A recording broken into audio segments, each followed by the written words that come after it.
I had been a teacher of transcendental meditation in my 20s. And so I was one of the people who bought into the paradigm of living in the transcendent. And that way I could escape all my suffering and ills and this kind of stuff. So I was coming from that point of view, but I think I had grown in my own life, in my own process, my own work, to really begin to appreciate the power and necessity to be an embodied human being. And that ultimately was the embodiment that was going to open up my spirituality in a way that I was longing for. Many people come to Trillium having already recognized themselves as consciousness. And that's a valid realization. And it's an important recognition. We need a whiff of that realization that, oh, I'm this infinite awareness in order to do this fully embodied consciousness work. What happens is when we start this Trillium work, the transmission has the effect of bringing us deeper into our bodies, and whatever is preventing us from being more embodied starts to unravel, starts to show up. And what we mean by embodiment is this fleshy thing, which includes not only bones and tissue and blood, but subtle energies, emotions, our psychological challenges, our ego. So when we talk about doing down work in this work, it's becoming acquainted with and inhabiting that dimension of our being. And it may seem a little strange. Oh, well, I'm already, in this body. But I didn't realize how unhere I was until I had the whole being realization that there's a way we kind of relate to the body, but actually don't quite inhabit it consciously. Because we all grew up in a Western paradigm. It's a paradigm that we term the hypermasculine dissociation, right? Which is essentially, it's a way of being outside of our bodies. Basically says the head is in charge of everything. We can disconnect from nature. We can govern, control, own nature. The Eastern paradigm is equally as dissociative, right? The Eastern paradigm that I certainly learned as a transcendental meditation teacher is I can gain enlightenment and therefore be detached from suffering and pain.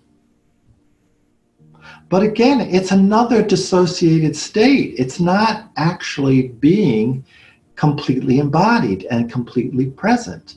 So this work, Trillium work, is really a completely different path. In many ways, it's a very tantric path because it regards the human experience as the spiritual path, as the growth.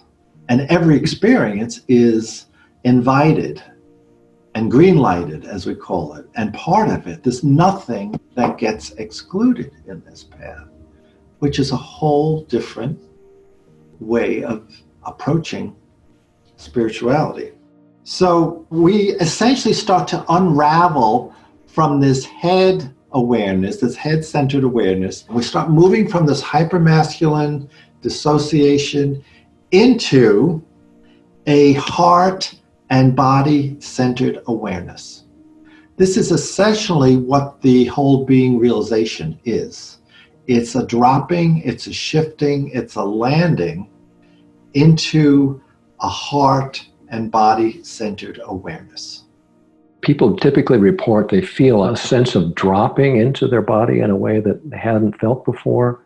And to them, this brings joy, delight in the sensual reality of being alive, as well as, from time to time, sorrow, discomfort, all the things to which we are subject as humans are alive and and fully present in this awakened life.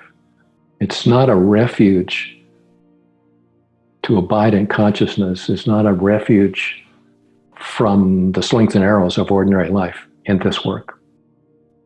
So we understand embodiment as experiencing ourselves as freedom, as awareness, consciousness, and as a patterned, mortal, struggling human animal, both and, through the body. Local and universal, we're this separate me who also discovers that we're intimately and fundamentally connected. This awakening in an embodied way could be characterized as living each day as the heartbreaking reality that you are simultaneously being both infinite and finite. And this paradox is kind of unfathomable to the mind, but can be a lived reality in the body. Being is essentially a body-connected experience. It's not a head-connected experience. And that's why embodiment, the whole being realization, and the sacred reconfiguration is so essential.